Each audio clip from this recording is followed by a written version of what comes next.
Welcome to the Project 820 podcast. Podcast disclaimer.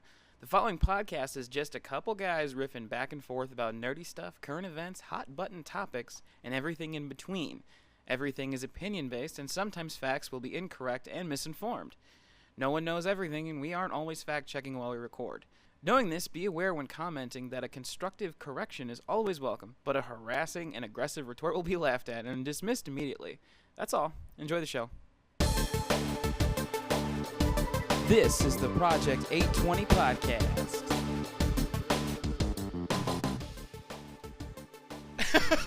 Wow. And that's how we start the podcast. It had just started. Victor. What's up? Oh no, we're going to leave this in. This has to stay in. What do you need? What do you need, April? What do you need now that you ruined the podcast? It's over now. Like, you realize that. We can't ever podcast again. So what do you need? All of our listeners Any day now. Yeah. Oh, man. No, it's like, Okay. I love, okay, that was perfect. That was perfect. No, it's fine. We're good. No, that was part of it. I forgot to grab my pants before you came in. Oh. You just said forgot. I didn't realize it meant forgot to grab my pants. Oh. Pants. Where are they? Is that them right there? No, the one. With the belt? No, the ones over by my computer on the floor. Oh, God. Am I supposed to wear pants? Like, I shifted and I realized I was still, like, half naked. Oops. Well, welcome to the Project 820 podcast. We got nude women here. It's great. Bottomless. Bottomless. Come on. The part that counts. Yeah. Okay. Glad we can start So, this okay, off on a lighter note. now, because of this, I have to ask you, Victor. Okay. Would you rather a mermaid with the top half or a mermaid with the bottom half? And neither is not an option, is it? Well, not for you. For me, it is. Damn because it. that's disgusting. But I'm okay with that. no, you I don't guess have to. I'd have to go. If I had to choose, I'd probably have girl on top, fish on bottom. Yeah. It would just be odd.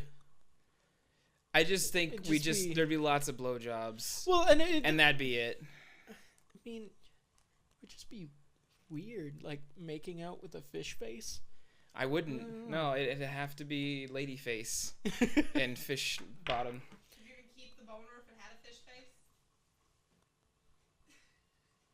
All right, so Project 820 podcast. So, Yes. what's our first topic? We're gonna talk about mermaids. sad things. Sad. More things. rageful things. This Rageful pisses me things? off the more I find out about it. I just pulled up an article and I have to make sure it's legit because I don't know if this, for all I know, this is a bullshit website because that happens all the time now. Is everyone thinks it's hilarious to write in fake news stories and then spread them on Facebook and things. Mm-hmm. This one looks semi-legit. Well, and it's always funny too when people put fake news stories on Facebook and then somebody says that's a satirical website, Yeah. and you can figure it out by like 3 seconds of looking into it, Yeah. and it's like, oh, look at the bottom here, it says the F word like 8 times. Yeah. Well, it's like if you're ever confused, a lot of the time you go to the bottom of the page and find like the about on the thing, and it'll actually pop up and say this is a satirical news editorial like website kind of thing. Yeah. So yeah, 2 FBI agents shot dead at house near St. Louis, and the suspect is dead as well. So, and that's right outside of Ferguson. So Okay. So what happened? I don't know. Let's see here. 2 FBI agents were shot and wounded at a house in North St. Louis County early on Wednesday, and the suspect was dead in an incident not related to the racially charged unrest around nearby Ferguson. That place is just all messed up. Like, supposedly this does not have anything to do with that. Okay. So why are you bringing it up? Because I saw it. wait, because you saw it just now? Or Yeah, you saw... just now. Oh, okay. We can talk about things we already know and Okay. have, like, confirmed that that's, like, part of it as well. But Well, because, okay, so Darren Wilson was not indicted, so he will not be charged with any sort of crime. So he will not be going to court for anything. He may still, but it would be different. It would be like the FBI still has a case. Yep. Yeah, well, they into have like a him, civil case. And there's civil cases too. Yeah. So like he may still end up going to court for those. Like I have a feeling the civil case he probably is going to have to go through, and he might end up having to pay out the ass for that stuff. Yeah.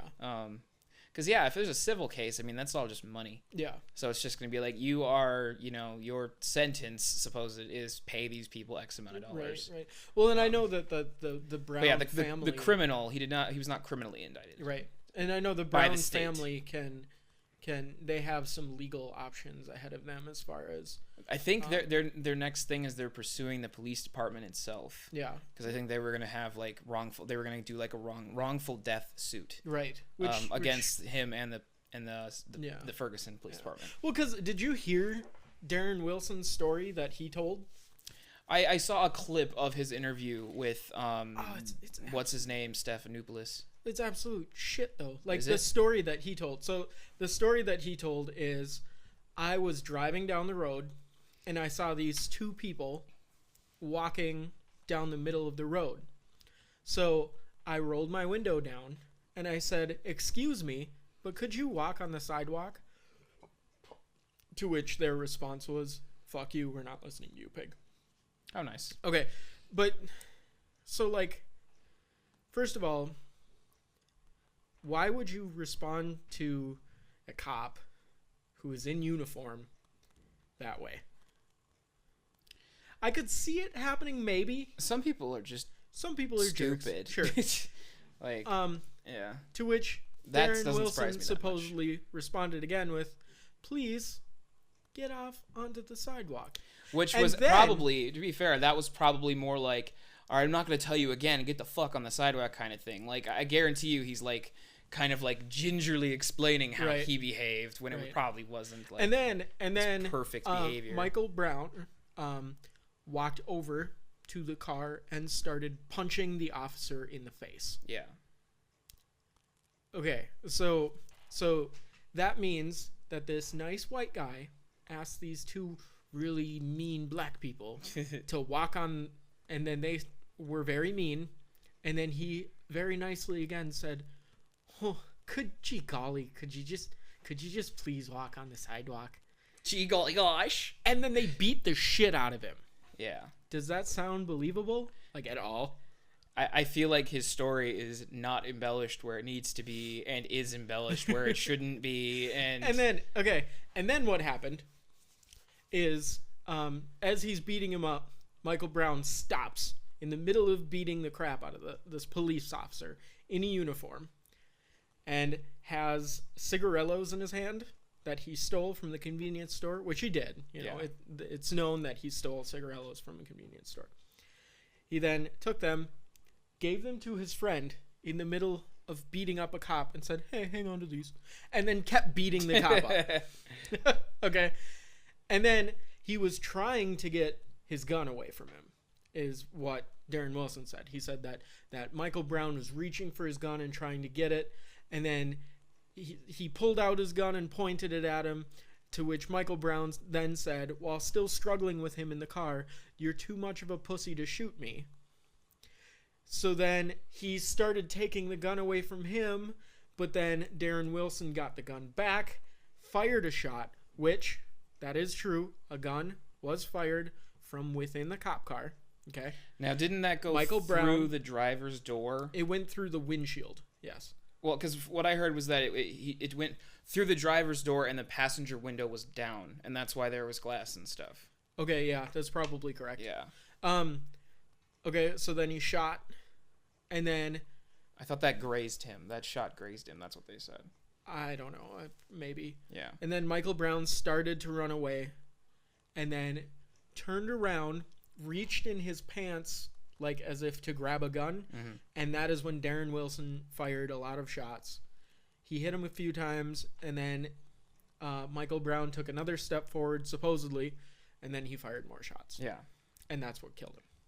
Okay.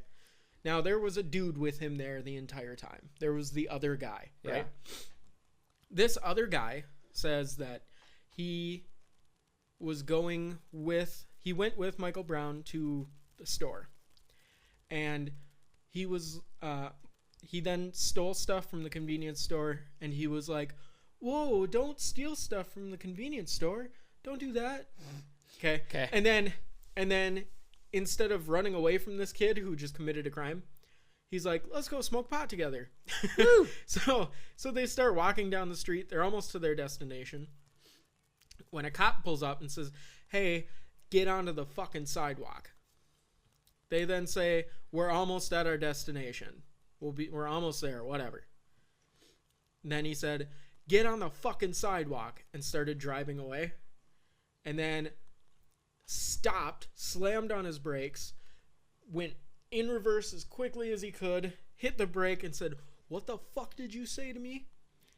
In which Michael Brown, then they got in a verbal confrontation, in which then Michael Brown did, according to this, the person who was with, did get into the police car and, threw a punch or two. Yeah. And then tried to get away, but Darren Wilson was supposedly holding him in place. All right. And then Darren Wilson shot once, and then Michael Brown started running away. And as he was running away, the cop fired more times at his back. He then turned around and started to lift up his shirt to say, "I don't have a weapon. I'm unarmed. I'm totally unarmed." And kind of going towards him as in, "Arrest me, whatever. I'm unarmed. You're shooting at me. Stop." In which then the cop fired more bullets at him. Yeah. Okay. So now both of those stories are both kind of unbelievable. They're like the fact that somewhere in the middle is Yes. probably the truth. Yes. We probably won't ever know what that is exactly. Well, we'll definitely never know But- now because there's not going to be a freaking trial. Yeah. Which a trial would have actually brought light to more information, and we would have actually known. Well, not very much more, because to even get the indictment, they gave the grand jury everything. Yeah, I know, but that's so usually I was reading an article, and that's usually not what they do. Usually the so there was a famous saying that you can get a grand jury to indict a ham sandwich. Okay? Indictments are extraordinarily common. Okay. Out of, I think it was 4,700 police investigations, only 11 times has there not been an indictment. So the fact that there hasn't been an indictment for this one is really weird. And the fact that they just threw everything onto the table right away is really weird. Because usually the prosecutor is the one who's kind of driving the indictment, because, you kind of want it to go to court so that justice can happen. It sounds like the prosecutor was kind of not really doing much. Right.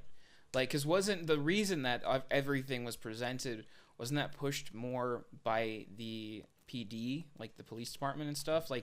Because they wanted to put all of this stuff in there to prove, supposedly that, it's no, it was it wasn't a wrongful murder or whatever. Right. I guess there's not a wrongful Right. murder, but I don't know. I'm not really sure who pushed the envelope on that. Yeah. But the thing that I wanted to get to too in my two stories that I was telling yeah, is that yes, bad choices were made on both sides. Yeah. For sure. The truth is somewhere in the middle. Both people are definitely trying to protect their own interests when they tell the story. And I believe that Darren Wilson is definitely making the story much different than what it actually was. probably. And the other person's account just logically makes more sense. Okay. I could see getting frustrated. I could see white officers telling you all the time that white officers constantly telling you and constantly going on little power trips would get annoying to the point where you might almost be willing to do something about it, And so I can understand why, as Michael Brown, you would get so upset as to do something, but I mean, obviously it's not a great choice. Yeah. But the thing is, the matter is that like, as a police officer, you have to understand how to control a situation like that and to stop it from escalating to the point that it does. Yeah. And that's why... Which didn't happen. No. If anything, I'm sure that he was escalating it just as much. Probably. Because he was going on a power trip, you know? And so, as a police officer, you have to know... You have to know how to do your job. Yeah. It's your job to be able to handle situations like this without them getting to that point. Yeah. And it sounds, regardless of who's embellishing what, it sounds like either way, things were not handled correctly on his part. Yes. Not that they were by the other parties either, but... Yeah, I know that. I was going to get to it. I'm glad you took all that time.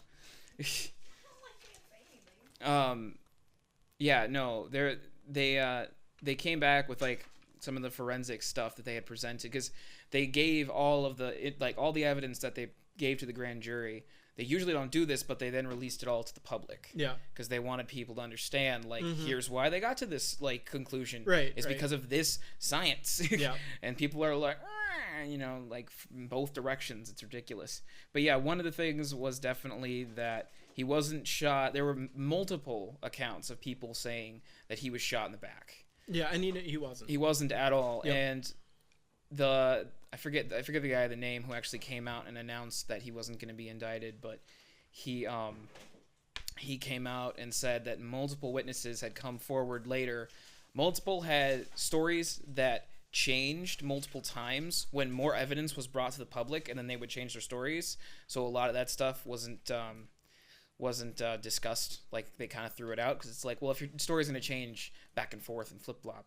And then there was other people who actually came forward and said, you know I gave this witness statement, but I actually wasn't there. Right. I heard this story from this person down the road, like, kind of thing. And there was a ton of that too. Yeah. And I mean and that is, from what I've read, that's honestly not uncommon in anything. There are people out there who just want to be part of the action. Yeah. And eyewitness testimony for how somebody grilled a sandwich is going to be different depending on who you ask, because people honestly misremember things all the time. And they put their own things in there and they rewrite their own memories, because that's just what human beings do all the time. Yeah. But I mean, still, I still think that it should have went to trial, because then we could have dove deeper into what did happen. Yeah. And we could scrutinize what people had to say more, and we could you know, and at the end of the day, it sucks and it's shitty, but Darren Wilson would have walked. Like, the chances of him actually going to prison for what happened Very slim. were extraordinarily slim. Yeah. And you know, like, I don't know what to think because I wasn't there. Yeah. And that is the feeling that I want to get rid of. Yeah. You know? And if it went to trial, then One of the it biggest... would have been done. And instead, they're just like telling people, shut up, get over it. Yeah. It's over. A lot of that's people are not coming what people forward want. and saying, because I mean, a lot of people's biggest issue is that since it's not going to trial, there is no concept of cross-examination or anything. Right. Like, they're basically taking statements from people, but they're not really like, I'm sorry, like, this person should be interrogated just like anyone who's suspect for a crime, Yeah. kind of thing. Yeah. Like, there should be like cross-examination from a prosecutor and all these different things. All these steps that simply aren't going to happen because there's no indictment at all. Yeah. So there's a lot of people blowing whistles there and putting up a fight and stuff. Yeah, you're right that at the end of the day, even if it did go to trial, I mean, with looking at, I mean, and again, more stuff could have been come to light throughout that process. But with what we know now, I mean, it's very unlikely that he would have been charged with anything criminal, Right. or anything that, I mean, because they said there were 5 different levels of indictment, from like second degree, like justifiable, like manslaughter or something, all the way to like first degree murder kind of thing. And I mean, there's no way he would have had like the top stuff Right. at all. Like it might have been like the lower tier, which wouldn't have ended up him with jail time anyway. Yeah. So But I don't know. Like, it also sucks too that, like, we're not. I don't know. Maybe we're gonna talk more about it now because there wasn't an indictment. But like, there is obviously a problem with racism in our police force, and that needs to be addressed because, I mean, African Americans are not making it up. It's not like there's a reason that they don't trust the police, and it's not because they're all horrible people, and despite what racists may believe. I really hope that this turns into something better than, well, cops suck, and then everybody just forgets. I think things took place after the indictment was, like, after there was no indictment and that was announced, with the riots and things like that. I feel like those are going to overshadow any form of good that could have come from this. Well, because, I mean... Which is the biggest problem at this point, I think. But can you blame them? Like, can Yes. you blame those people for Yes. getting that mad? Yes, I can. Okay, but they're If afraid... you go No, burn no. down a store... Okay, but they're killing your kids in the street. You're afraid that your child is going to get shot in the street. So you take it to the cops. Why would you go and start just destroying... Because you're pissed off. There's looting. You've been pissed People off are for stealing years shit. and years and years. So you're going to go steal a new pair of Jordans. Like, are you fucking that's kidding? what everybody's fucking doing, Victor. A ton of Come people on. did. I'm Oh, not a ton even of kidding. people. People are pissed off. Not everyone is pissed off. A lot of people took There are advantage people, of that situation. Yes, there are people who are taking so they advantage could of the just situation. cause havoc. There are people and who are wreck taking up shit and advantage of steal. the situation, but that is not all that's going on. People are No, that's pissed. not of it. People should be, are yeah. scared, and they are freaking reacting to just years and years and years of built-up intolerance against them. And yeah, it sucks, and yeah, morally they shouldn't be doing it, but I totally understand it, and I kind of can't blame them. I understand, like, that they're at that point. That doesn't excuse it in any way. Like, they're like... I'm not saying that. I mean, people who are burning places down should be arrested. Like, the people who are stealing and causing so much damage and things like that and harming other people, I mean, that's completely uncalled for. Like, I get you're upset, and you have every right to be upset. There's no reason why you can't justify that. But this is not the way to go about, like, reacting. Like, this is I understand. This is answering violence with violence. Okay, I understand, but at the same time, when you try over and over and over and over and over again to do something peaceful and you just keep getting shot down, what do you expect to happen? People are going to get pissed. People are going to do things that are bad, and you know what? It sucks and it shouldn't happen, and I'm not saying I condone it. I'm saying I understand it. I'm saying that it makes sense, and that if we want this to stop, we have to realize as a society that we cannot continue this pattern of just blatant racism. No, yeah. I think I would be able to, I guess, relate a little better if the violence and the rioting reaction was more targeted. If there was like, okay, like, we just found out about this indictment, we're going to go storm the police station or something, like, or we're going to find this guy even, or something like that. Something that's more direct, not just, well, I'm pissed off now, I'm going to go kick the window in this McDonald's because that solves something. Yeah, like, and it doesn't. Like, it doesn't solve anything.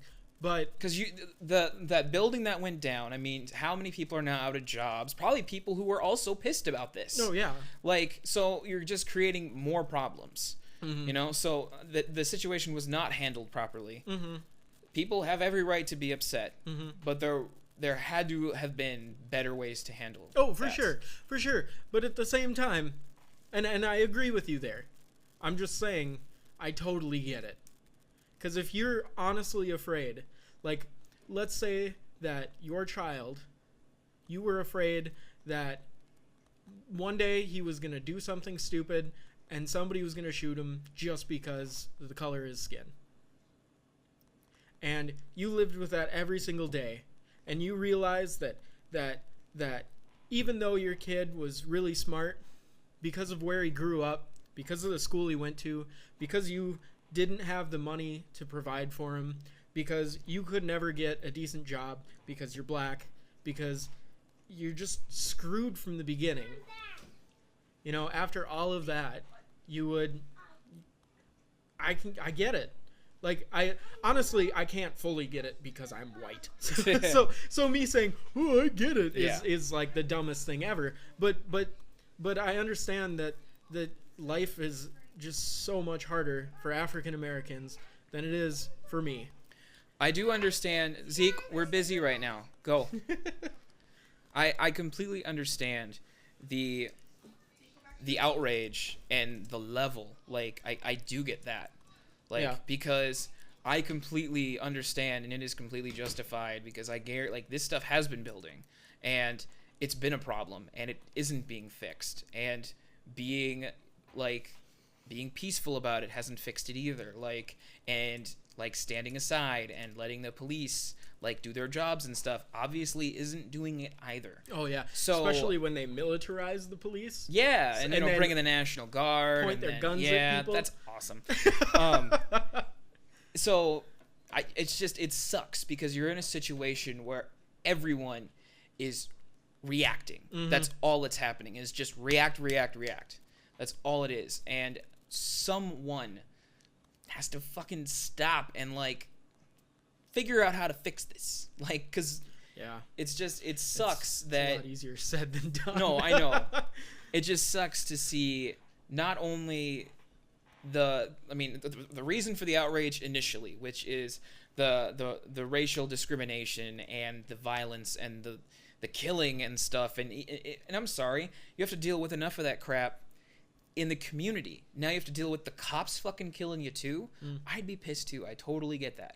But like, now we need to react. We need to be above that. And I guess that needs to be established. Like, how do we be above that without just reacting like violently towards just everything? Yeah. And because like property destruction and looting and things like that, like, I mean, I was so mad when I saw that because I was just like, God, everyone could have risen so far above this. Mm-hmm. Like peaceful protesting, stuff like that, and like, you know, like walkouts and things like that. I mean, I would have much rather seen the town shut down because everyone's like, you know what, no one's going back to work until this gets fixed. Yeah. Kind of thing, because this is a broken system. People are getting murdered. Right. Like, let's take a stand about it. Unfortunately, that won't happen at this point because it's overshadowed with a select people who chose to react so violently in the heat of the moment, which is really a shame because there's a much smaller possibility of anything positive coming from this, which sucks. But, I mean... Again, I agree with you. Their level of outrage and their reasoning for reacting so hostilely and so violently is completely warranted. Mm-hmm. I will say that. Like, that's definitely true. But, again, it just sucks that that's where it turned. Sure. And it had to go down that path because it could have been a lot more positive, I feel. Right. And I don't mean to say this, but, like, when people are oppressed... And when people are oppressed violently, they usually react violently. Yes. Because that is the first... Like, somebody punches you, you punch them back 2 times harder so that they don't punch you again, you know? And, yeah, it sucks. It was gonna happen. We need to ignore it and... pay attention to the important things that are happening. Pay attention to the protests that are going on, and like like we both want for it to change, so that for the broken system to be fixed, so that there's no longer this unprivileged group of people that are just being shit on. Do you think at this point, with what's taken place, do you think that a positive change can still happen. For sure. Okay. Yeah, no. Because, like, especially young people these days do not watch the news like old people do. Yeah. Young people look at Twitter, Facebook, things like that. And what I've noticed out of social media, and I used to think this was a bad thing, because social media allows anyone to say their opinion and for it to be heard by other people. Yeah. And I used to think, like, well, now every dumbass out there that has an opinion, including myself, because I'm a dumbass with an opinion. We all have a little dumbass. It's okay. But whenever, like, it's bad because now all of these idiots can get together and become more idiotic about things, and people will get more polarized in what they believe because everybody's throwing all this information at each other. Yeah. And right now, I think what we're in is a very, what do you want to call it? Like a very, what's the word for something when it's like new and really rough and really like an early stage. Yes. Like of we're in the first like stages. Yeah, we're in the first stages of people being able to communicate with each other about anything. No.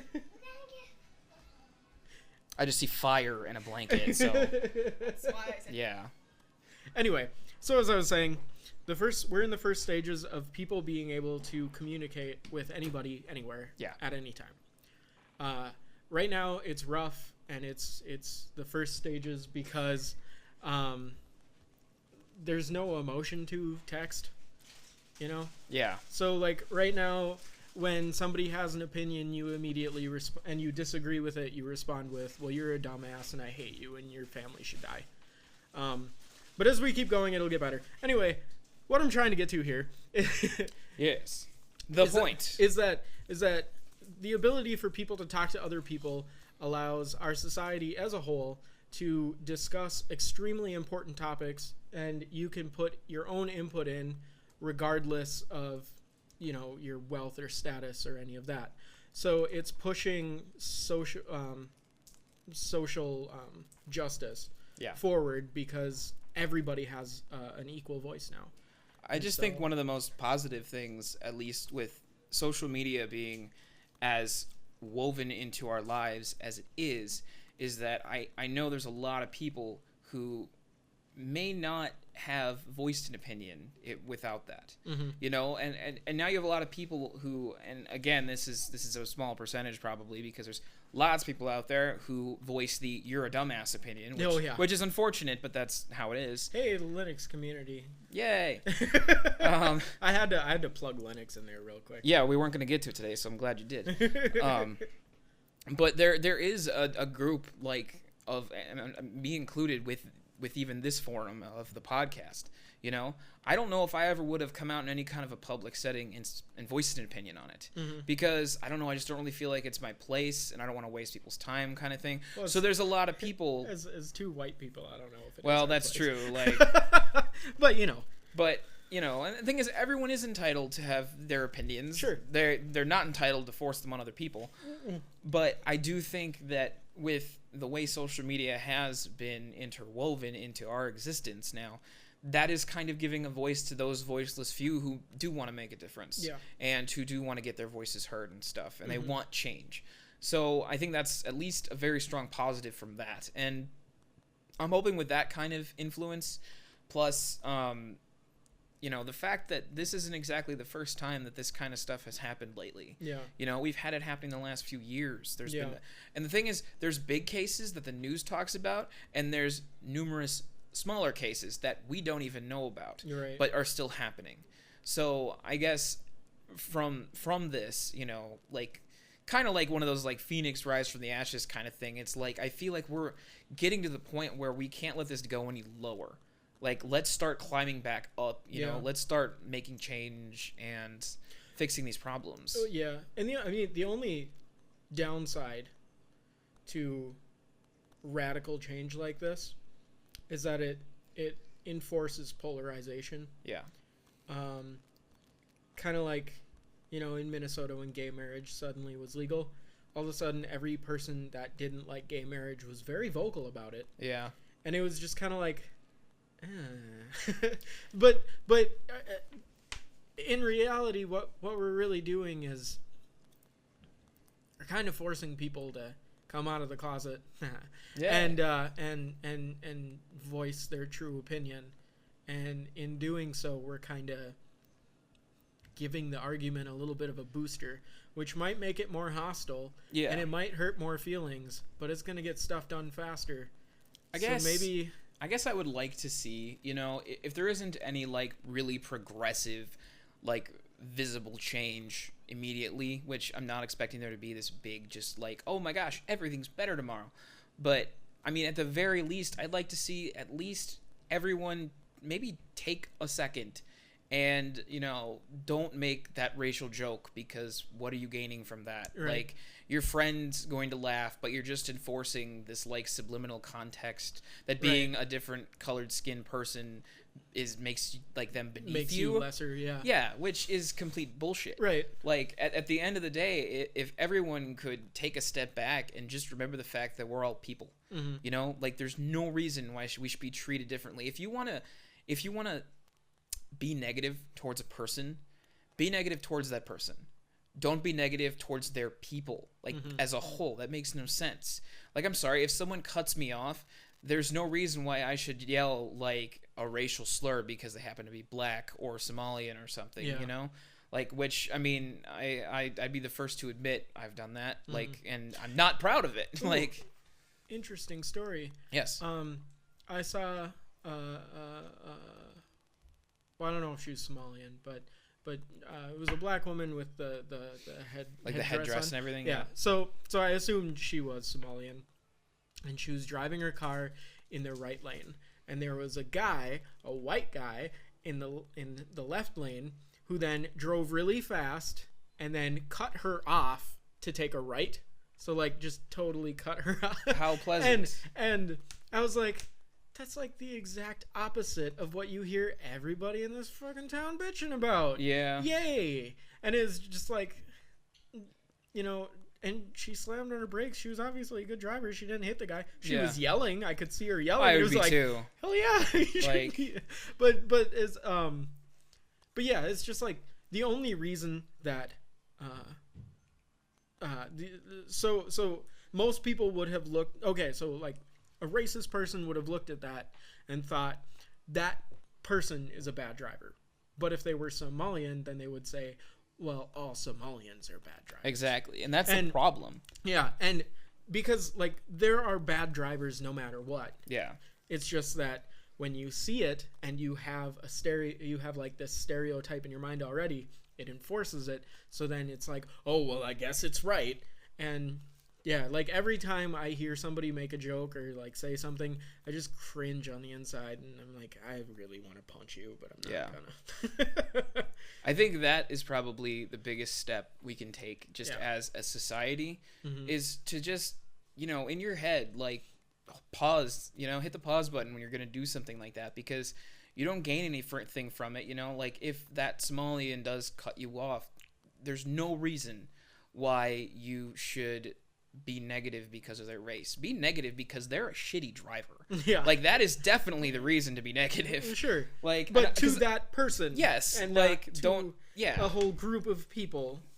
Like, I'm sorry, there are assholes out there. Like, that's going to happen, Like, but it's unfortunate that, like, the racial profiling and stereotyping is so strong and even the thing is, you think about, like, we're in Minnesota. I mean, you think about Minnesota in the sense of, like, racial, like, blah blah blah blah, wronging those people with that word, discrimination. That's the word. That's a good one. You think about that stuff, and Minnesota isn't number one on your, like, thought of, like, where people are, like, harshly discriminated. You think of places like, and Milwaukee? Again, this is another stereotype too. Well, no, that's segregation. Never mind. Did you know that Milwaukee is one of the most segregated cities in the United States of America? It's either one or two. I think Really? Them and Detroit flip back and forth between who's more segregated. Yeah, me and Amy were driving. We went there with friends, and we were driving through, and it's ridiculously weird because you'll pull in somewhere, and all of a sudden, all you'll see is a certain group of people. So like, this is black people, and then you get here, and it's like these are Asian people, and it's just like, what the fuck, and then it's like white people, and like literally, you would cross a street, and all of a sudden, you wouldn't see any other race besides the one dominant race that was there, and it was the weirdest thing ever because it's so segregated, and it was just sad, honestly.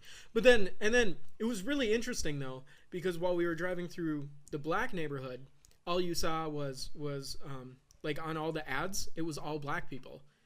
And that's when I realized, like, a thing went off in my head, and I was like, that's how black people feel 99% of the time. Yeah. Because all the ads, all the TV shows, it's all white people. Yeah.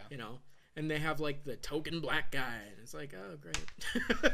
Yeah. So it was that's like, another wow. issue, like, to be brought up with that is just like, as a society, we can, let's say we do make that choice and start kind of bettering ourselves in those regards and don't stereotype as much, but you still have the marketing and advertising like companies, those big business companies and stuff, and although luckily, the entertainment industry and all these different things that are still not doing a great job of diversifying. Yeah, and although luckily though, diversity in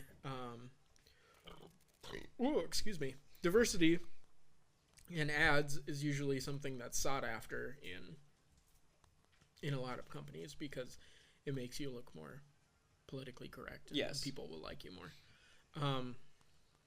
But at the same time, it's just it's interesting to see like the targeting is still. It has to still be that specific because they know it works. Yeah. Like, okay, this is obviously a white neighborhood. Well, so, and then like Target, for instance. Target is predominantly middle class white people. Yeah. So who are they going to have in the vast majority of their ads? I would assume middle class white people. Middle class white people.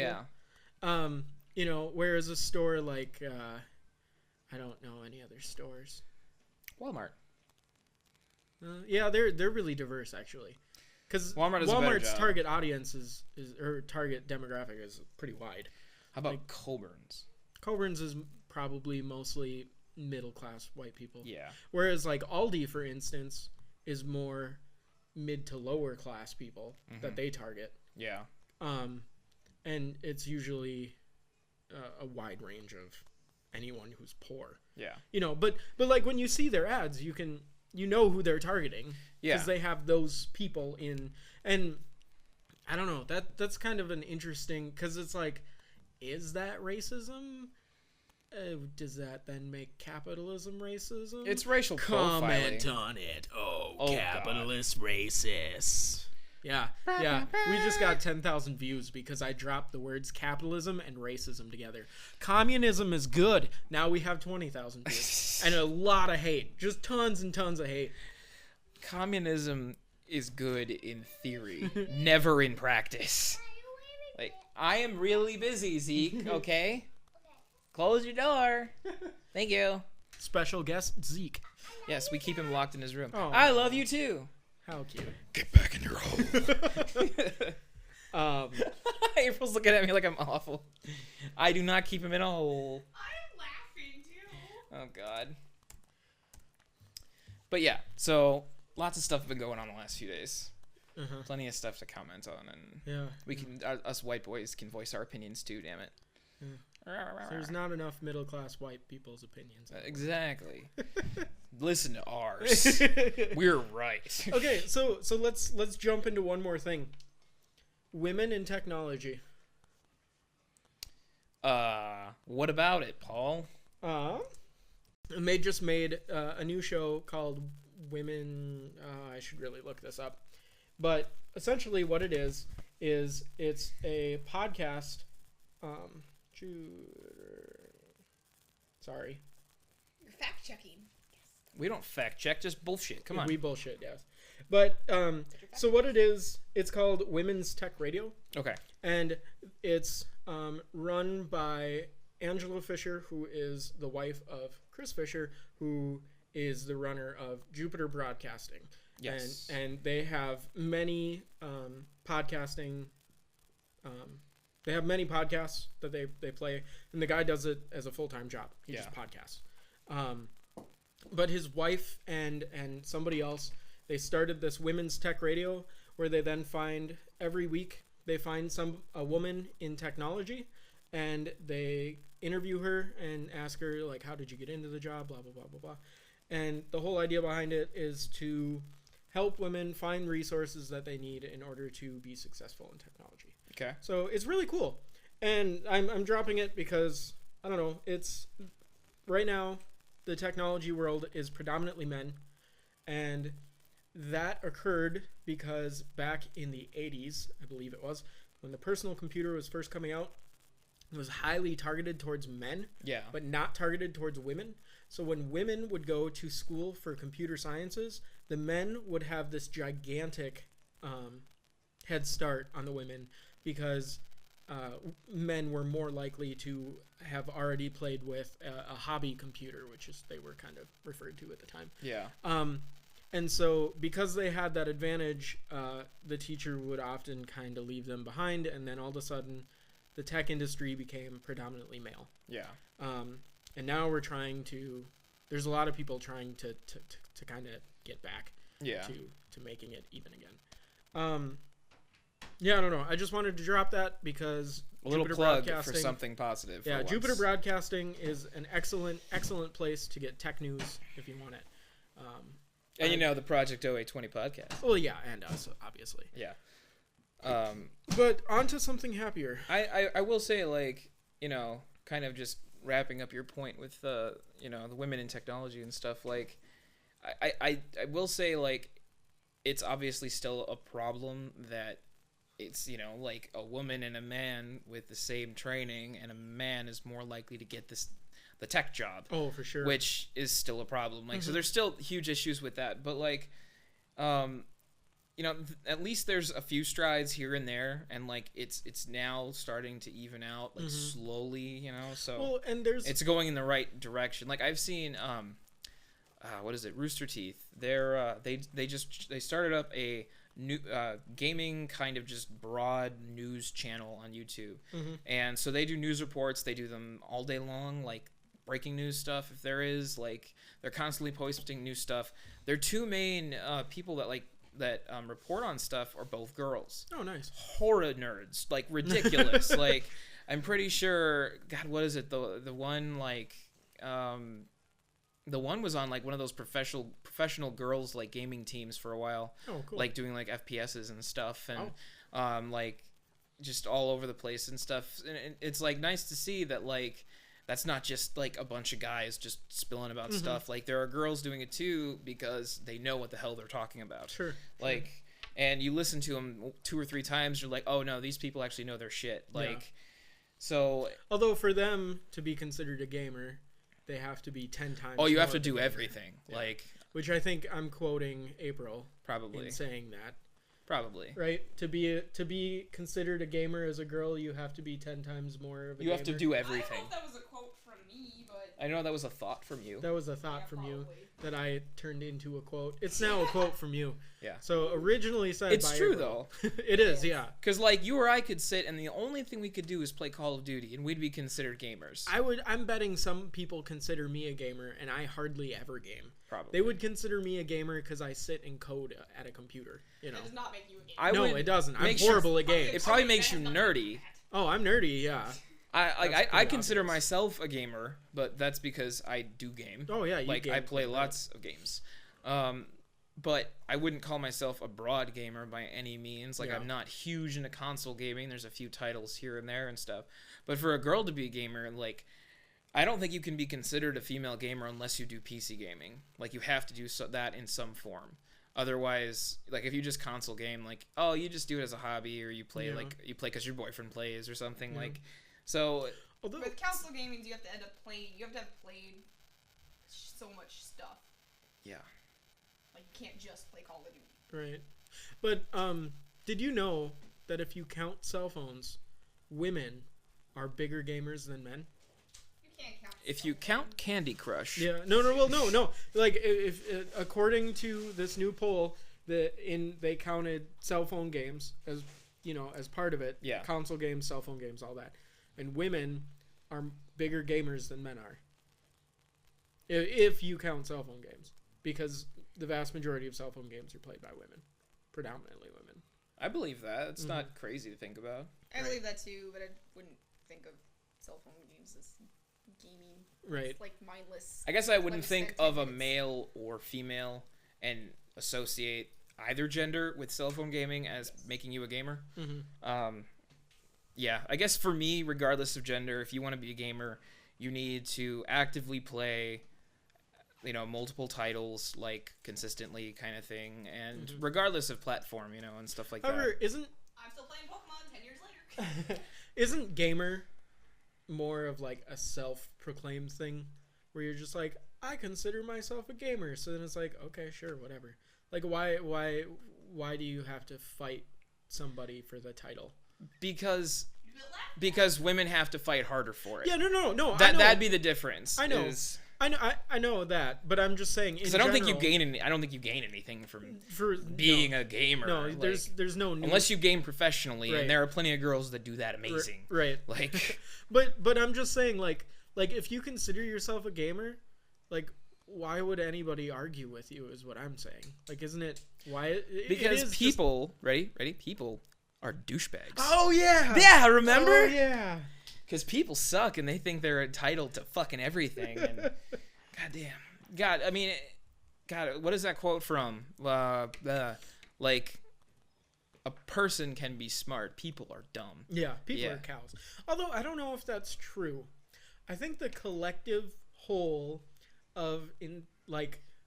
I think Twitter has proven that people can be smart. The only problem is that you select what you want to listen to in Twitter. It's very you don't selective, get yeah. everything. Depending on who you follow, and Yeah. a lot of the time you follow people who are like-minded. Yeah. Like, you follow people who think the way you think. Because I've always thought this, like, what if, and this is losing, like, your identity, but what if everybody was connected entirely so that I could feel your feelings Ooh, that hive you're mind. feeling? Let's do this. You could feel the feelings that I'm feeling. Plug We me could in. So then everybody is essentially becomes like one big consciousness. Would the world be a better or a worse place? I guess semantically it'd probably be better. Like, if you go by, like, just stats. You Sure. know? Like, if you think about, like, okay, so Which everyone... in a hive mind, that's what you would be going for. Well, yeah, and, like... Because everyone, like... all the things that matter, like, you'd be able to fix because Right. everyone is in tune. So you know, like, oh, this is the problem. It's because these people feel this way, and now I know exactly what the problem is. And the people who can fix it because they all know how to do it. And So, like, racism would disappear. Yeah. And sexism would disappear. And all that. but we'd but also then- be one homogenous blob of consciousness. So then suddenly would a single individual's life matter as much? Probably not. Because wouldn't it suddenly be like, oh, if we lose everybody in Tanzania, it's going to save the world because blah, blah, blah, blah. I feel like the Sorry, I don't mean to single out Tanzania and kill them the off, human but- being hive mind would probably start acting the same way an AI program would, in the sense of, oh, I can work better if I just get rid of this problem, which is killing all of these people or Right. something. Like, I feel like that would end up But being... no, because, I mean, you still have morality. So you would still have to weigh the loss of life against the fixing of... But But do you have wouldn't we- morality on an individual basis, or do you have a conscious morality, like a full, like, whole, everyone feels the same morality? Or It does would be- every individual person have their own morality? So every individual would have their own feelings, but their own feelings could be felt by any other individual. This is a really weird hive mind. Yes. Yes. Because essentially, just assume that it would work by you took a little USB thing and you put it in the back of your head, and all of a sudden you were wired in. And you were constantly being berated with You will be assimilated. what you needed to know. Well, you were constantly being... Okay, so let's say that it was an individual typesetting where you could pull in, you selectively pulled in whatever you wanted to pull in. Yeah. Okay. So But like then that wouldn't you only work. pull in like situationally. So like if me and you were in an argument, we could just be like, sink, and then we'd be like, oh, Yeah, we get at each the other same now. time. But at the same time, But then your decisions, you wouldn't necessarily be considering how it affects everyone. You'd be right, considering. you'd be considering how it affects the two of you. Yeah. However, then, like, governments, like the UN, everybody would just, like, sink, and then everyone at the same time would be like, oh! By the way, I pointed everywhere. And that's how communism is born. Right? Isn't that it? Like, I don't know. Yeah. Well, no, because, I mean, and I've explained this to Amy, and she doesn't like it. She's like, then you lose your individuality. And she says that individuality is important. That you wouldn't be able to be a person. Well, that was kind of the point I was getting at the beginning is, like, I mean, as far as the numbers go, a hive mind, I think, would end up benefiting. Yeah. Statistically speaking. As far as, like, you know, like the human race really quality of life kind of gaining anything, I don't know, I just feel like we would be surviving. Like, because you'd end up being at a standstill in certain things, because think about, like, especially with what happened, because NASA was kind of taken down kind of thing and stuff. Like, even in a hive mind situation, you'd have, let's say you had everyone in tune, so you could understand why this is a thing that can't be active right now or something. Sure. So you wouldn't push for it because Right. you'd understand it. It's Right. like, oh no, like, it makes sense that we're not doing this right now because the money needs to be over here or something. Right. You kind of need the people that are willing to push, even though they know pushing isn't necessarily. But wouldn't you still Possible. have that possibly? You might not. Because the You might lose individual that. person would still be like, it's because sure, you might see this and you might feel it and you might know everything and you would be like, no, shut down, stop. But me, I might hear it, I might feel it, I might see it, and I'd be like, it's worth it. Let's keep going. We can go into the red for this. Come on. You know, so that individual spirit or push or drive would still be there, maybe. But This is a very specific hive mind we're talking about. Yeah, I know. We're kind of. Let's move on. I don't know. I think from now on we should have a what the fuck, what if on every show. So today's was hive mind, Today's was hive mind, and then and then next week's can be and then- string theory. okay. I was thinking, what if everybody sees colors differently? It's very possible that's true. Yes. Like, that's very possible. Right. Because science doesn't. Okay, no, we're not going to get into that today. Because I could get into that, but we're not going to get into that. Okay, so we need to talk about the nerdy stuff, the Warcraft, or the World of Warcraft, whatever you like to call it. I call it WoW. I call it Warcraft. Warcrack? 'Cause it's that's like- what it's become for you? It's become crack for Are me. you getting jittery because this last hour we I have haven't not even- been able to be playing. Like, I got my Warlock to 100 today, and I already had my Paladin to 100. Wow. So You need a life. I have a life. It's in the World of Warcraft. It's on the cloud!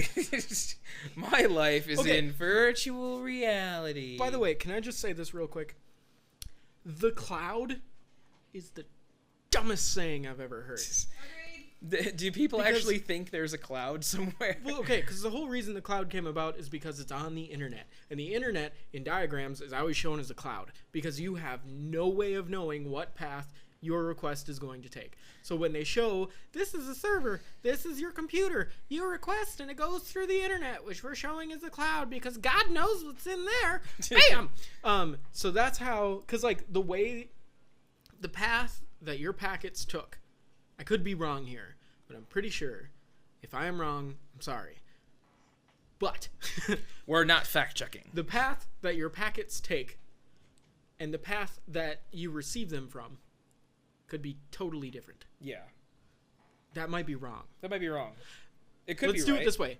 The path that your packets take the first time could be totally different than the path it takes the second time. That is correct. That's true. Okay. Yeah.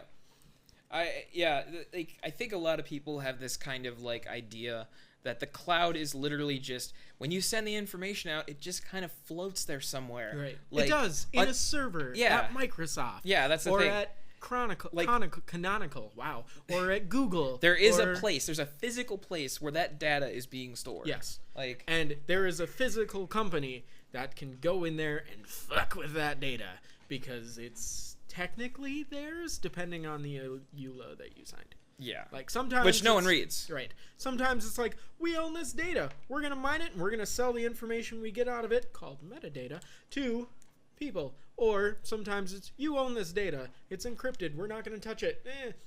And that's kind of Apple has been encrypting stuff lately, which Doesn't surprise job. me with how much crap they've had to Right. put up with. I guarantee you they've probably been getting pressure to Right. start kind of being... World of Warcraft, go. Yeah. Okay. So I've been playing Warcraft like crazy. So I guess I want to ask you first, like, so what do you know of the expansion that just came out? I know that it's quite possibly the last, but not the last. I heard a rumor there was 3 more coming now. Oh wow. I know that that's it. That's all I know. Okay, I will tell you this. Isn't there pandas? No, that was a long That was time last ago. time. The last expansion was Pandas. Pandas. Mists of Pandaria. Pandaria. Yeah, it's cute. Panda. It says panda right Okay, so you tell me, when do you think the peak subscriber numbers were for World of Warcraft? Like, go back to like your ideal time when you thought the most people were playing. Boy, I'd probably say not Lich King.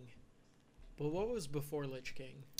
Burning Crusade. I don't think you were playing then, because you started after That's I at did. 70, right?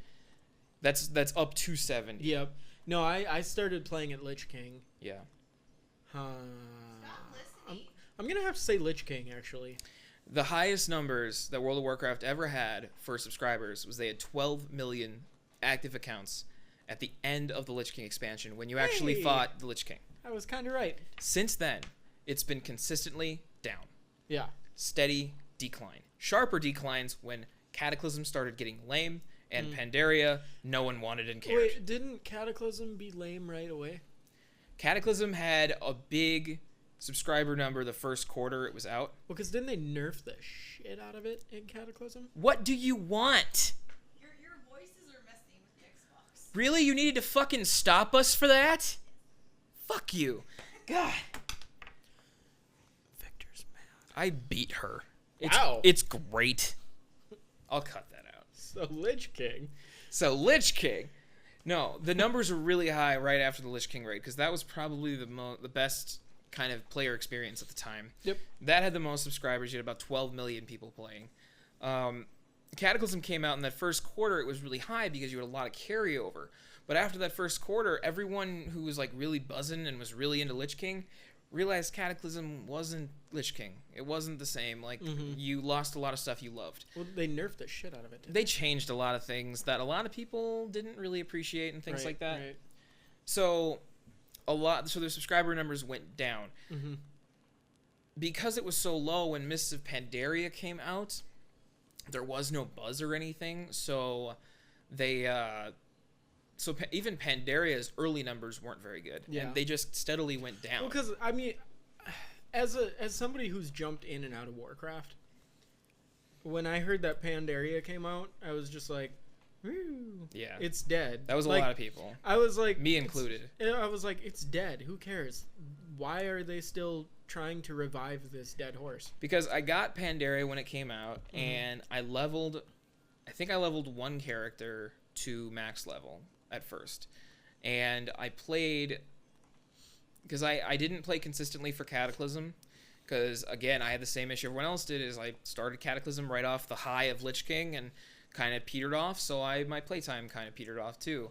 So when Pandaria came out, I mean, I'm still a big Warcraft fan, so I got the game, I leveled a new character, I kind of appreciated all the positive, like, new things, but those ran dry really quick. So it was just, again, it was just the same grind, and I was just kind of like, damn, I'm just kind of bummed. Yeah. So a lot of people petered off Did you through go Pandaria. underwater in Pandaria? The first zone of the Cataclysm, Yeah. you could go to Mount Hyjal, or you could go to Vashir, which was an underwater area. Yeah, because I remember That was one of the biggest mistakes that Blizzard did, Yeah, probably. because I remember like them pushing that, like, oh, there's gonna be underwater stuff. You know and what? when I got there, I was like, this is dumb. You know what sucks? Going back now and doing it, it's actually not that bad. Oh, really? Because no one's there. Oh. You can just appreciate. Oh. You can go quest. You can do exactly what you need to because nobody's there. You don't have to fucking worry about it. Because that was the biggest issue is if you jumped on right when Cataclysm came out, it was just awful because there's mess. people everywhere and Yeah. stuff, and like you could never get your quests done. And you had to swim everywhere. Yeah, that they did their best to kind of make that adjustment because they made it so you could walk on the ocean floor. Yeah. And then you could get a really fast mount, and then there Right. was lots of flight paths, so it was really easy to navigate. But the overall experience, especially right when Cataclysm dropped, definitely turned a lot of people away, especially because Hyjal was just another zone. Yeah. There was nothing with Hyjal. It really was like, bleh. Like the story wasn't there. Wait, one more time. Okay, bleh. Like that's how I felt because I did Hyjal later. I started with Vashir. I started with the underwater one, and then I did Hyjal on a different character. So it was kind of just meh. And then with Pandaria, they decided, all right, well, with Lich King and Cataclysm, they decided to have 2 starting zones to kind of help separate the huge influx of players, probably all going to be there day one. Yeah. In Pandaria, they decided, well, we're not going to bother with that. So we'll just have the one zone. Everyone starts there. There's Horde area, there's Alliance area, but most of it's intermingling because the thing is that you're dealing with a completely neutral place now. Mm-hmm. So you really don't have a stronghold kind of thing. You develop it over time with the people that you're there with. But it's with Pandaria at the beginning, that became such a dry grind. If you ever wanted to level alts, it was murder. It was just awful because it was the same quest line all the way through. See, the same thing. I have 6 characters at 90 or higher. Yeah. I did that 6 times. I want to stab myself in the eyes. I did that so many times. If I never see frickin' Half Hill again, I'll be fine. Yeah. Yes. Yeah, if you never had to go through Vasily, Amazeballs. if you never had to go through Vasily Zaitsev again. Vasily Zaitsev, yes. Yes.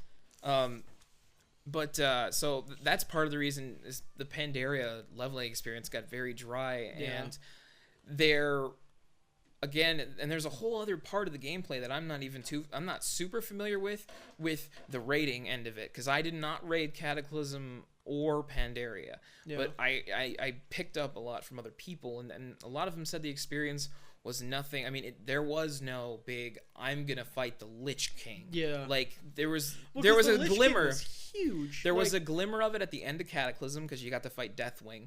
I mean, this is the World Breaker. He's the guy who fucked the planet. Yeah. Like, I mean, so what's now, like, in this new one? Okay, so the new one, they're now taking kind of what they've learned, and they've created an expansion that kind of takes the best of everything and tries to pull it together. So you basically the brief storyline is there's a point in time where the timeline splits. And the timeline splits, and I'm going to get some of this wrong, so I apologize to the super WoW geeks who know everyone's name. Who know all the lore. Yeah, and who know who Vasily Zaitsev is. Yes, like there's going to be people that are going to be like, rah, but I'm going to get a little bit of this wrong, but I got the gist of it. All right, commenters, comment. Do it. Tell me I'm wrong. There's a point in time where the timeline splits to where we are now and where, well, God only knows where this new timeline could go, because what happens is that there's a time where the orcs of Draenor decided to become the Fell orcs, and then they drank the blood of, I think it's Magtheridon, but I don't remember his name for sure. He's this big, brutish, like dragon werven kind of guy. He like walks on 4 legs and stuff, and he's honking. Did you ever do the Onyxia raid? Yes. Yeah, you remember the ads that she had? Like, not the little whelps or anything, but like the guys you killed on the way to her. Yep. Imagine that, but bigger, pull away a few of the dragon attributes and just ugly and green. Huh. Yeah. That's Magtheridon. He's nasty. Again, I might have his name wrong. It might be something else, but that's the gist of it. So that there's a time in the I hope timeline. it's something like Steve. It's like Just it's like something so Jason, easy. Yeah. like Jason Meg. It's John Smith. Like I'm not even close. But there's a point in time where Gul'dan, who was a leader of the, I don't know if it was the Shadow Clan orcs or something, Yep. over on Draenor, he spread this fel orc stuff, and Gromosh Hellscream, which is Garrosh Hellscream's father, and if you played Pandaria, you know that Garrosh was the war chief of the Horde for that expansion. He took Thrall's place, Okay. and he ended up going insane, and he was actually the main bad guy at the end of the game you had to kill. You actually raided Orgrimmar. Oh. That was the end of Pandaria, is you raided Orgrimmar, and the Horde did too, because the Horde left him too. They were like, fuck you, man, you're crazy. Oh, really? Like, everyone did it. Little side note, the current war chief is actually Vol'jin, the leader of the Darkspear Trolls, because he was the one, because Thrall was busy. Thrall was still recovering from dealing with the Cataclysm and everything, so he was not around for very much of this. Huh. So Vol'jin, who again is the leader of the Trolls, he was the one who kind of kept the Horde races together, and even had he even helped the orcs kind of rally against this very oppressive leader, who by the end of this had basically turned Orgrimmar. He banished the undead. He banished the trolls because Vol'jin wouldn't listen to him. He banished the Tauren. Like he only allowed orcs and I think goblins. So that was it. Like he banished everyone and their dog, and so Vol'jin was the one who held the Horde together. So Vol'jin became, once Garrosh was defeated, Thrall said, "You are the one who held everyone together during this crisis. You have to be war chief. There's no reason I should step back up to take that place because you are already doing a great job." Yeah. So at the beginning of kind of the Draenor timelines, you find Garrosh's father, Gromosh, and there's a point in time where he drinks the blood of Magtheridon and becomes the Fel Orc and all these different things, and that leads us to the timeline that we know. Okay. Well, the change in the timeline is he chooses not to drink it. Of course. Takes the cup of blood and whips it down on the ground, and he has a whole bunch of normal homegrown orcs. Turns out he has a secret army with him, and they took the guy down and killed him. He's not supposed to die then. He dies later. Right. So they kill his ass, and basically now they decide, okay, well, there was this promise of unlimited power if we did this, and we could be conquerors and all this stuff. And what the orcs did is all these different tribes of orcs instead banded together and became the superpower and said, we don't need that shit. We can be conquerors anyways. So what they did is they actually started creating the Dark Portal. Well, the Dark Portal from that time, which wasn't created then, it was created later, but they made it anyways. It actually synced up to current day, our timeline Dark Portal. So that's where they connect then. So that's how your character can jump in between. So they started coming into, the Dark Portal sitting in Blasted Lands, and right before the expansion dropped, there was this... Oh, that's the Dark Portal that you go through in order to get to Outland. Yep. Outland and Draenor, same place. Okay. Same thing. Just that Outland is the result of the Burning Legion and the Fel Orcs and everything basically wrecking the place and completely just destroying the planet until it's this floating kind of continent in space and stuff. Whereas we go back in time now 35 years to the planet of Draenor, where it's just a place. It's just there's a continent and there's a bunch of zones. So the Burning Crusade. It's basically like if the Burning Crusade never happened. Is the Burning Crusade still... Can you still get to that? Yeah, they did make a way to do that. Because I wondered that too, because I had a level 60 something I wanted to work on. What are they, and I was like, how do I get there? There's a mage in Stormwind and Orgrimmar that has a portal open for you. Because if you can't go through the big portal anymore. Right. The big portal is now this big ass glowing red thing that sends you 30 years back in time. Right. So you can still go through the portal. You but can it's still, a different portal. It takes you to a very different place. So you go through there, and you actually go through there with Khadgar, who is a very powerful mage, and Thrall, and I believe Vindicator Marad. I think he's a... You remember the big ass Draenei in the Burning Crusade cinematic that had a giant purple mace? Yep. That's him. That's that guy. So you and these kind of elite, like, we decide, okay, we're gonna go through the portal and we're gonna see what's on the other side, because we have now what is known as the Iron Horde flowing through, Right. fucking up our To life. us. Yeah. So they basically raided blasted lands. Like Netherguard Keep is totally overrun with them. Like, So everybody fights them, I would assume. Yeah. Horde and Alliance. yeah, there fight was them. quest lines for Horde and Alliance to basically do the same shit. So yeah, there's a quest line before the expansion came out to kind of like survey and learn and figure out. But once the expansion dropped, they opened up a quest where you could follow Khadgar and Thrall and all of them and go through the portal, and you end up in the Tanan jungle 35 years earlier, which is what became Hellfire Peninsula. Okay. So you end up in this big honkin' jungle, except what would have been probably a very large, very luscious, like, very nature-heavy jungle was completely overrun with Iron Horde tanks and, like, these giant, just, like, machinery and all this different stuff. Just cutting down trees like crazy, deforesting, getting ready for a full-scale invasion. So I it's have like, one oh, question. shit. So when you go through the Burning Crusades, and you talk to that one mage in Stormwind or whatever, Yeah. how did they storyline that up? Is he like, I kept it open? I assume the way that they did it was... Well, no, wait. It still works because, like, our version of the blasted lands, right, still exists. Yeah. But then in this portal, you're going into an alternate reality of 35 years before when something changed. That's the issue right now, is that this alternate timeline has synced up with our portal. So now if you go through our dark portal, it sends you back into the past, into what could potentially be a different timeline, because things are already beginning to go down a different path. Right. So what I assume the lore explanation is that there's a mage in Stormwind that was able to sync up with a mage that happened to be in current day Outland. Yeah. Because the timeline there is completely synced. It's current day both sides. Right. I'm assuming they just were able to communicate because they have tons of magical means to do that. Sure. And they were able to sync portals, like actual mage made ones, just via Yeah.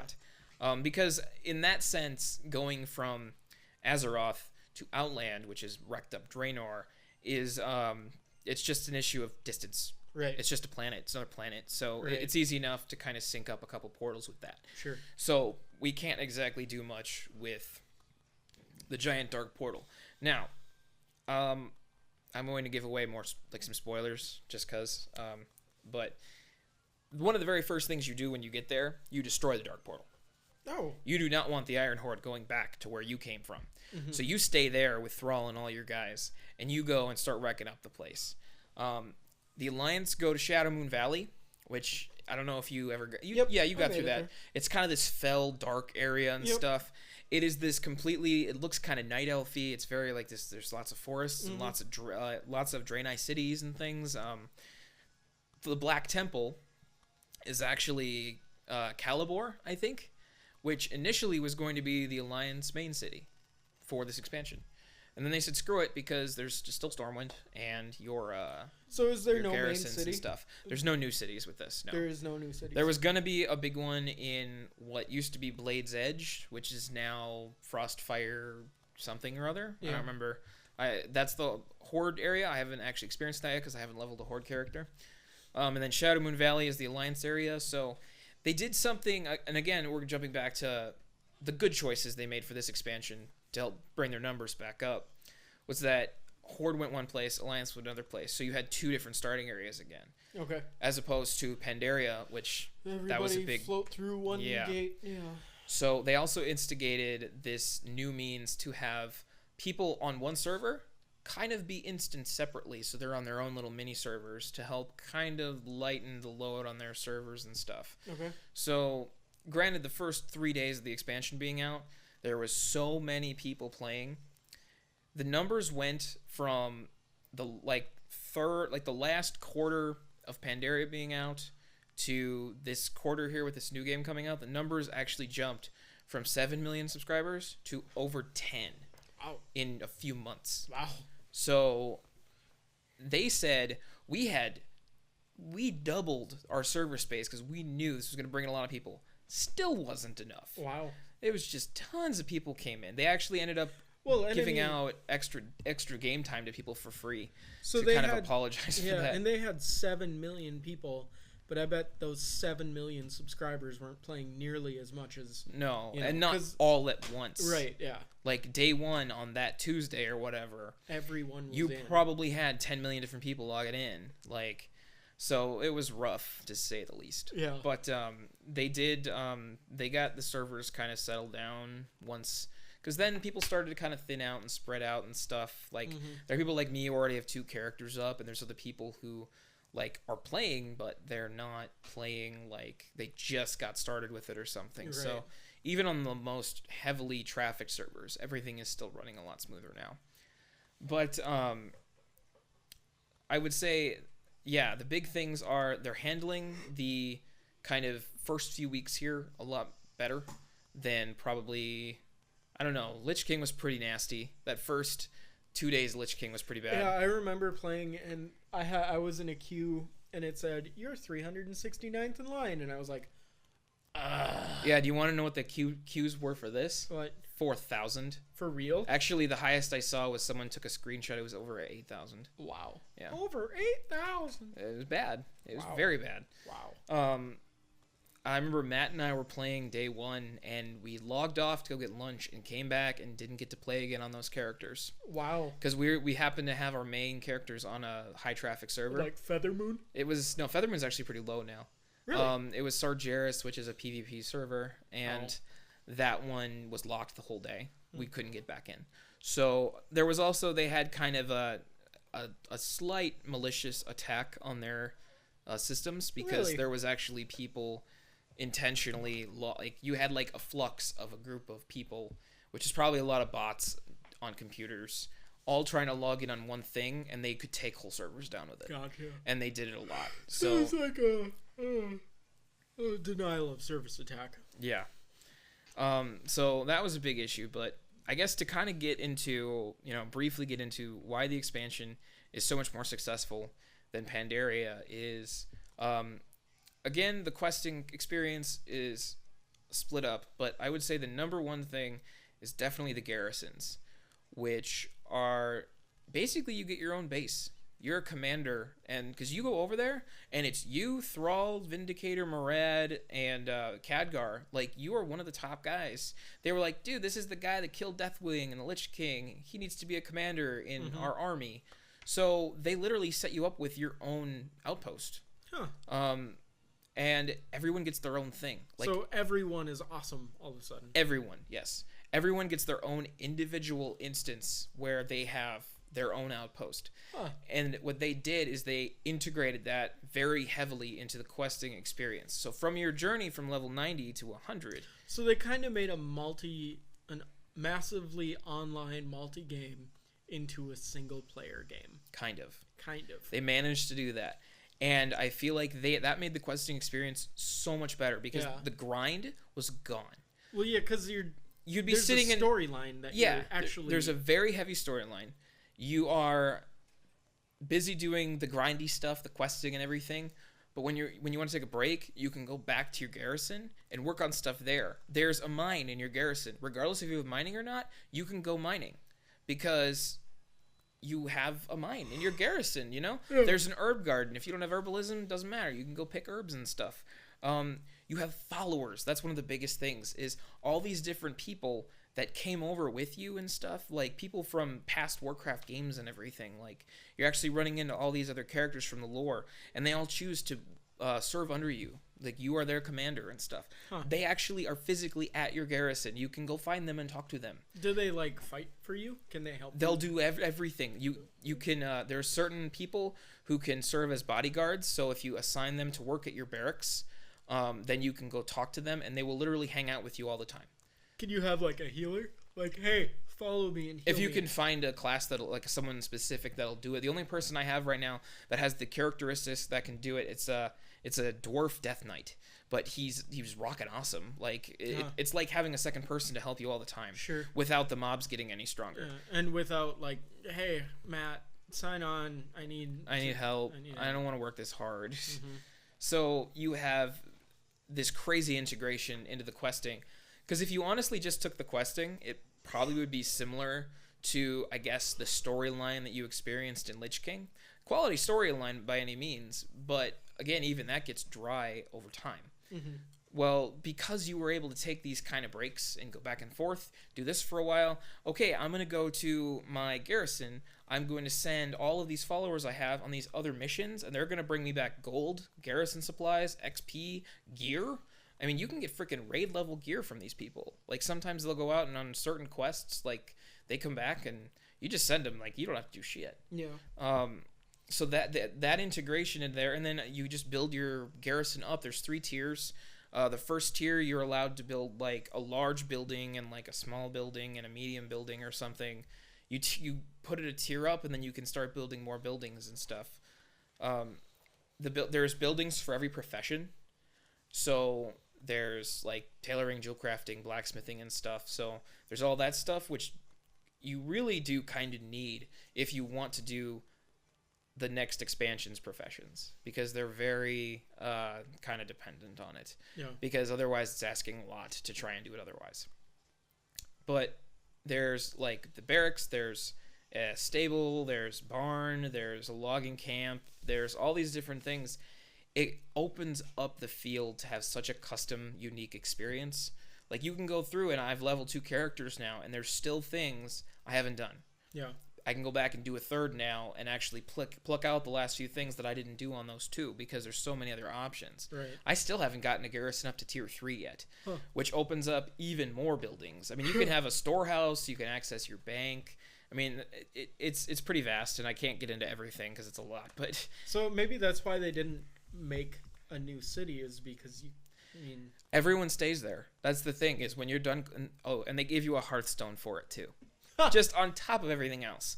So at the end of the day, when you're done questing and like, all right, I'm gonna take a break, I'll just hit my garrison hearth, I'll go back there. You are rested anywhere in the garrison, no matter what, you're gonna be resting. And you can go run some errands, you can pick up work orders from people and stuff that you sent to go mine or something. Then just log off and you'll be rested the whole time. And I think that's the biggest reason why they didn't bother pushing with the cities. Right. Because either you're going to be in Stormwind anyway, because Stormwind has all the portals everywhere, or you'll just hearth to your garrison. I mean, that's the main way people are traveling. They're not going back to the portal or anything, because I don't even know if you can, honestly. I've never tried. The portal is, again, they broke it. So I don't really know if that even works, but like, apart from that very first quest when you run through. Right. So...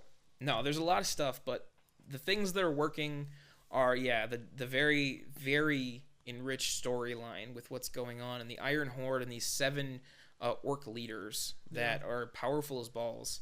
God, I mean, they're doing stuff that you never expected, and you are watching the timeline change before your very eyes. I mean, spoiler alert, the leader of Exodar, you watch him die in front of you. He's not supposed to die. He's supposed to be an Exodar 30 years from now. Shit, we're ruining everything. Like, and the thing is that we have no idea what this is going to impact our timeline with. Right. Is this going to change our timeline, or are we just steering another timeline? Right. Are we going to go back to ours and everything's going to be fine, or are we creating paradoxes and shit and fucking stuff up? You blew up the place. Are you stuck there now? Like, can you hearth Lore-wise, yes, we should be stuck there, but no, you can hearth home. Okay. You can hearth back to Stormwind anytime. And then you can hearth to your garrison. And then, you can garrison. Yeah, that's what people are doing right now.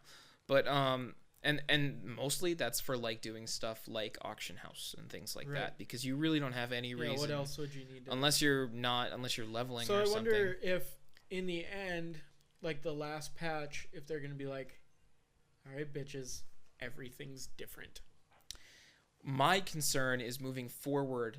This is a big change. Let's say they do decide to do another expansion. You have literally set up home in another time on another planet. So when this next expansion drops, are you just going to up and leave? Like, I don't know. Like, who knows where they're going to go from here? Yeah, because it'd be kind of cool if it was like, all right, you're stuck there now. And your character, like, what if they, like, you could only be in Stormwind up until level 100, and then you can't get back to Stormwind. Yeah. You know, like that would be kind of neat. I Although, don't know what they're like, gonna do. What would they call that? Old world? Yeah, old world. Yeah. Well, old universe. Yeah. Old universe would be like dead. Could you imagine how fucking dead? It's old already universe would- dead. Yeah. It's already just freaking. There's no one there. I had to go back to Stormwind to check the auction house. Not a soul. Really? Like nobody. And it I was. feels like you're on a private server. Yeah, it feels like, oh, I'm alone. This is interesting. Like, where's everybody go? Did you take off all your armor and run around naked? Oh, I always do. What else would you do with Stormwind? Jesus Christ. I had to go back to Stormwind because I wanted to grab archaeology, the profession, and then I remembered later, oh yeah, there's someone in Draenor who has that. I didn't need to go back, but I did it, and I just flew around Stormwind quick, and no, there's not a soul. It's dead. Like, there's the NPCs, and they all look sad, and it's just depressing. It looks like Dalaran, like. Oh God, I don't know if Dalaran could got any worse, but it probably did, because Dalaran is freaking. There's well, nothing. I was in Dalaran when it was like the place to be. Yeah, that place was nuts. It's chaos. Because it was tiny. Yeah, it was a tiny floating city in the sky, and you had the whole server was there. Everyone there. That was crazy. Like, because the thing is, that's the only expansion. No, and that's not true. Burning Crusade, everyone was in Shatrath. That was where everyone went. Yeah. Then, although, like, the Blood Elf city, was that Shatrath? What's Shatrath? That was the main. That was the big hub in Terrakar Forest in Outland. Yeah. And then the thing is Shatrath was huge. It was a big city, and there was two sections that were kind of separated. One, like, there was a lot of places you can intermingle, but the two main areas, there was an Alliance and a Horde one, so there was that separation. But the place was big. Like, you're talking about Dalaran, that's a third of the size. Yeah. And yeah, there's a little Alliance area and a little, like, Horde area. Did you ever accidentally run into the Horde area? Yeah, they teleport you right out of there. Oh, I thought they killed you. They kill you in Burning Crusade, in Shatrath. They'll kill you there. That's what I did. In Dalaran, you just walk in and they'll be like, no, and they teleport you and stun you, and they sit and make you sit outside for 3 seconds. So, as opposed to Pandaria, where if you go fly into the other faction's kind of temple, you just get horribad murdered by everything. So, which, by the way, completely off topic, I ran into some guy running bots today. God, he one-shot me. It was horrible. He one-shot you? Well, with bots? It's one of those things where he has like 10 characters, and he just has one computer running them all, and all their names are like Trixie, Dixie, Schnixie, Fixie, and like they're all fucking like together. Yeah, in a party, and they're all moving the same way and stuff because they're all being controlled by one thing. So they all use. So instead of getting hit by one arcane shot from this hunter, I'm getting hit by 10 arcane shots, and I just fall over dead. So God, I hate that shit. It's so bad. Like. Well, I suppose like they're probably they do that to sell characters is what they're doing, and it probably is one guy playing them. Yeah, but he's playing all of them at once. Yeah, he's got like a program up to run 10 accounts in with one set of controls and stuff, and it's kind of bullshit. Kind of awesome too, though. It's a little awesome because you can go into. If you can actually queue up everything into one PvP battleground, you're just this unstoppable force. Just like they might get one or two, but no, you're gonna wreck up the place. Yeah, I bet they have stuff to watch for that though, and you probably get kicked really. That's the thing is, I don't think he would have. The guy that killed me probably didn't stay on very long. He hearthed immediately after he killed me. Yeah. He just left. This is like, well, what was the point then? Well, you probably did that so that. You couldn't be like, it's this dude right in front of me. Probably could have either way. Teabagging me. I literally have 10 sets of balls, just teabag. But yeah, no, overall. Are they all like right on top of each other? Yeah, no, they're completely exact. Like, and there's this subtle lag. So it's just like I suppose because otherwise, like questing, if they were all just a little bit apart, you couldn't actually. You'd never be able to click anything and stuff. No, they're all right on each other.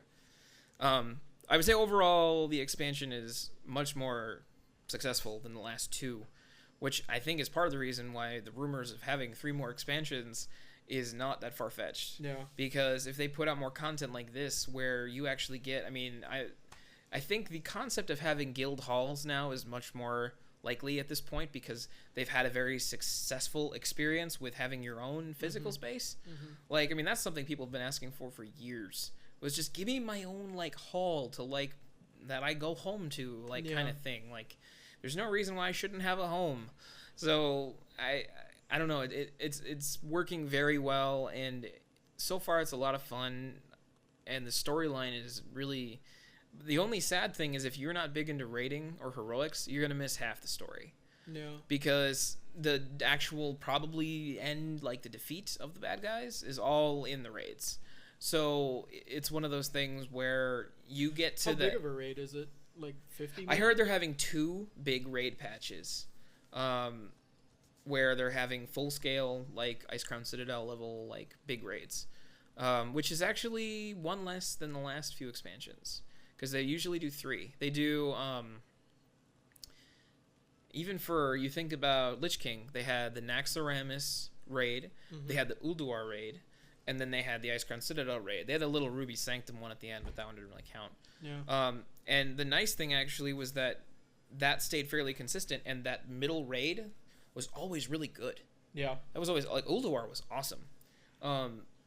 This one they're only having 2, so people are worried it's going to be like they're going to cram all this information into the first one and then they're going to just clean it up in the second one, and you might miss out on the potential to have some kind of crazy chaotic stuff. Maybe they'll both just be really good though. It could Because be. maybe they'll put a really, they won't just have like, okay, well this will kind of start it, this will be the really good one, and then this one will like finish things off. Maybe it'll be like, this one's really freaking good, and it really starts it solid. Yeah. And this one's even better, and it finishes it fantastically. It could be. Yeah. It wouldn't surprise me. Like the amount of little things that they've fixed with this expansion just blew me out of the water. Like the concept of, okay, you have to kill this quest guy or whatever, and then you go to kill him, and since he's a quest guy, he can't be tapped by one person. If you get a hit in on him and he dies, regardless if 50 people are fighting him, you'll get the kill credit and the loot you need will be there. Yeah. No matter what. Like, and they even have that for the rare spawns too. There's rare spawns everywhere now. Oh. Like, that's just, like, every single time you're running around, you'll see one pop up on your map. You go find it. It's got 300,000 health, which is triple probably what you are at the time, but you could still kill it because, I mean, it's not that hard anymore. Like, but yeah, and then, did you hear about the stat squish? Mm-mm. Oh, yeah. Yeah. Where everything is smaller now. Everything is smaller because, yeah, I mean, there was a lot. I think most people were over 400,000 for, like, raid level stuff as far as health pools. And then, well, after the stat squish, a level 90 in full raid gear had, like, 30,000 health. Oh, okay. So they went down, like, a full, like 250,000? Yeah, at least. It was a lot. By the time you actually get to 100, like, I just dinged 100 today on my Warlock, and I'm up at, like, 180,000 health. But I'm pretty sure their goal is to have, like, that's kind of where they want it to sit. Like, that's the top. That's where things were most successful.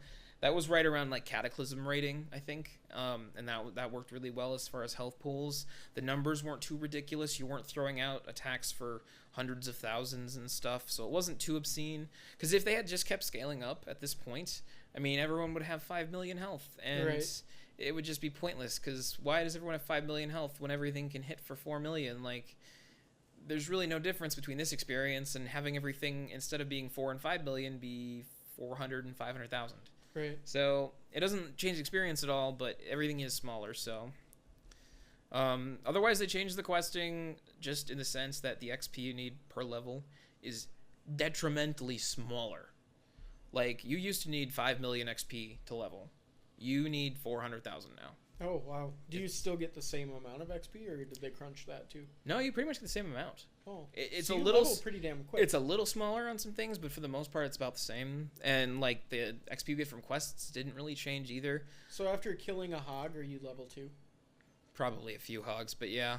It's less noticeable at the smaller levels because that experience was balanced, I think, a little better. Yeah. But once you hit, like, places like Burning Crusade, Wrath of the Lich King, Cataclysm, in those areas, you burn through them real quick. I think you can get through the whole Burning Crusade expansion in 2 zones now. You can Oh, do wow. 2 zones as opposed to used to have to doing all like 5 of them. Yeah, you did. Because I Um, remember when I did it, I had to do. Like if you all actually of it. sat and did every quest like in a zone, you'd be halfway through that expansion probably. Wow. Lich King, I think you still need to do at least 3. Cataclysm, you have to do still, I think, all but 1.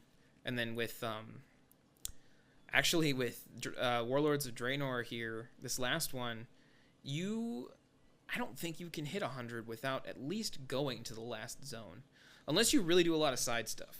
Yeah. Like, but if you just do like questing and stuff and killing shit, yeah, you will definitely end up in the last zone, which happens to be Nagrand, which hasn't changed that much. Yeah.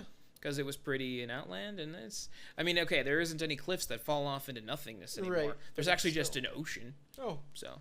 nice. But I don't know, we yacked about WoW for quite a while. Yeah. So. All right. Well, it's probably enough time, huh? Yeah, we got a nice solid one to make up for our 30-minute one from Yeah. the last one. Sounds So. good. Good deal. All right. Well, thank you for watching. Thank you for Project watching Zero KSA 20 TV podcast. 21. I love you.